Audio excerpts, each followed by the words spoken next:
का प्रेम, दया और अनुग्रह आप सबों को प्राप्त हो और ईश्वर का वचन आपके जीवन में परिवर्तन लाए। आज 28 जून 2026 सामान्य समय का 13वां रविवार है। ईश्वर हमसे व्यक्तिगत संबंध बनाने, मार्गदर्शन देने और अपने महान उद्देश्यों को प्रकट करने के लिए बात करते हैं। ईश्वरीय वचनों को आमतौर पर उनके करीब आने, अपने जीवन को उनकी इच्छा के अनुसार ढालने और उनके मिशन में शामिल होने के निमंत्रण के रूप में देखा जाता है। पहला पाठ राजाओं की दूसरी पुस्तक से लिया गया है। यह हमें नबी एलीशा के प्रति दिखाई गई मेहमान नवाजी के बारे में बताता है, जिसका फल जरूर मिलता है। इसमें नबी एलीशा और मेहमान नवाजी करने वाली एक शूनेमी महिला की मुलाकात का विस्तार से जिक्र है। उनकी पवित्रता को पहचान कर वह उन्हें भोजन देती है और उनके लिए एक निजी कमरा बनवाती है और बदले में कुछ भी उम्मीद नहीं करती।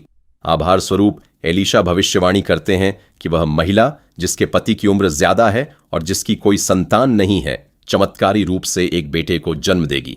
उदारता के साथ किया गया निस्वार्थ काम बड़ा फल देता है। दूसरा पाठ संत पौलुस के रोमियो के नाम पत्र से लिया गया है। इसमें उन्होंने मसीह के साथ हमारे जीवन के बारे में बताया है। मसीह के जरिए हम पाप के लिए मर चुके हैं, लेकिन परमेश्वर में जीवित हैं। प्रेरित पौलुस बताते हैं कि मसीह की मृत्यु और पुनरुत्थान के साथ विश्वासी का जुड़ाव पाप की शक्ति को तोड़ देता है।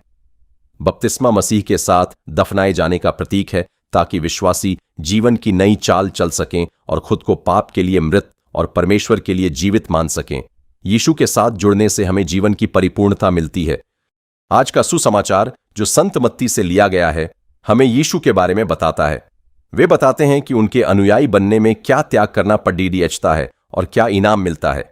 यीशु सिखाते हैं कि उनके पीछे चलने के लिए परिवार के रिश्तों और निजी आराम से ज्यादा उन्हें प्राथमिकता देनी होती है, लेकिन वे मानने वालों को भरोसा दिलाते हैं कि उनके नाम पर की गई दया की छोटी सी छोटी बात का भी हमेशा इनाम मिलेगा।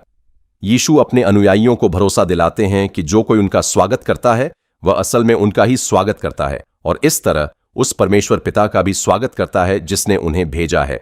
परमेश्वर के संदेशवाहकों, नबियों या अच्छे नेक लोगों, धर्मी का उनके ईश्वरीय मिशन के सम्मान में साथ देने से आप उनके काम के आध्यात्मिक इनाम में हिस्सेदार बन सकते हैं। सेवा का सबसे छोटा काम भी, जैसे किसी शिष्य को 1 कप पानी देना क्योंकि वह मसीह का है, परमेश्वर की नजर से कभी नहीं बचता और उसका इनाम जरूर मिलता है। आज यीशु अपने अनुयायियों से पूरी निष्ठा की बात करते हैं। वे 3 मुख्य बातें बताते हैं: उन्हें परिवार से ऊपर रखना, खुद का त्याग करना और उनके संदेशवाहकों का स्वागत और सेवा करने का हमेशा रहने वाला महत्व। प्रार्थना। हे प्रभु यीशु ख्रीस्त, आपने वादा किया है कि दया का कोई भी काम, चाहे वह कितना भी छोटा क्यों ना हो, आपकी नजर से नहीं बचता। मेरे कदमों को राह दिखाएं, मेरे संकल्प को मजबूत करें और मेरा जीवन दुनिया के सामने आपके प्रेम का गवाह बने। आमीन।